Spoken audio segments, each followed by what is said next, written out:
Hello, it is March 26, 2022. This is As the World Burns. I'm your host, Randall Burns.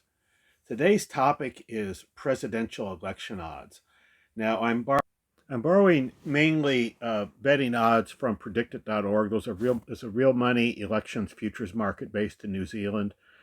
I do borrow one site from Metaculus, and then now this first slide is from an article I did in 2015 on the predicted.org odds in 2015 going into that election, and it shows what the relative strength of the candidates were. The race turned out to be among the second strongest Democrat and the strongest Republican in that market, and so that shows you something of how I did this at that time.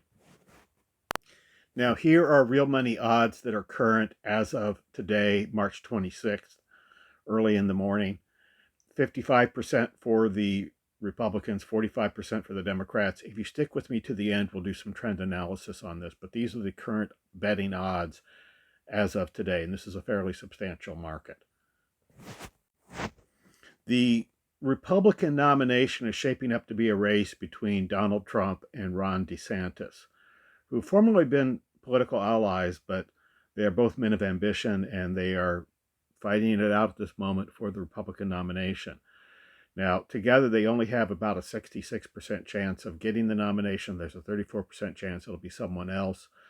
No one has much above a 20% chance of getting that nomination. The leading dark horse appears to be Nikki Haley, governor of South Carolina.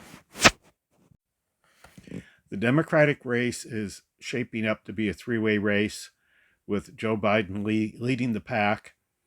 Of course, he may not be able to maintain his position for health reasons or political reasons.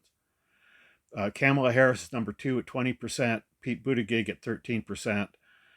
The rest of the pack is coming in with only about a 27% chance collectively of getting the nomination. So that really isn't very much. And again, no one has much more than 25% of a chance of getting that. Now, as far as who wins, Donald Trump is favored at 29%. Joe Biden still has a 24% chance of getting the second term. Ron DeSantis does almost as well, with Kamala Harris and Pete Buttigieg finishing out the pack.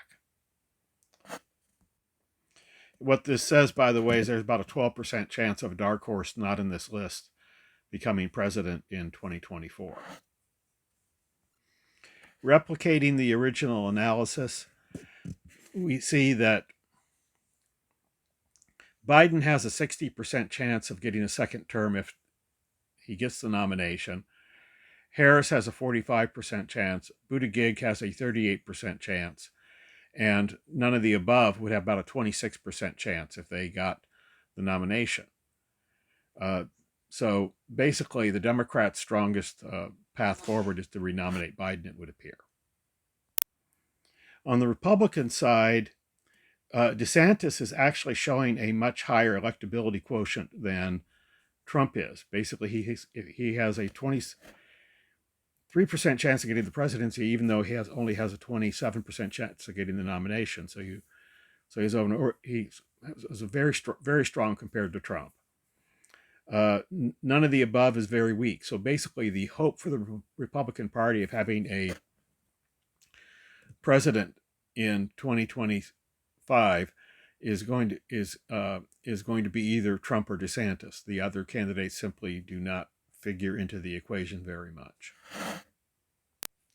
Now, we're borrowing a chart here from Metaculus, which has a question that distinctly looks at Biden versus Trump.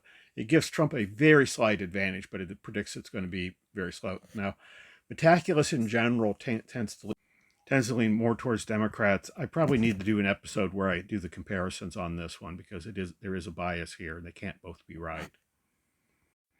There are also some methodological concerns that I don't want to go into here at the moment. Now, which party takes the White House in 2024 does show some distinct trends. And you can see that in the chart. This is only a 90-day chart, but it still is enough to show us that there is a distinct trend going on here. There is much less of a distinct trend in the Republican nomination chart, where basically DeSantis and Trump are been pretty even. There may be a little bit of a leaning towards Trump recently, but not much. On the Democratic side, we do see a very slight trend towards the acceptance of Joe Biden as the 2024 Democratic nominee, but it's only a very, very slight trend.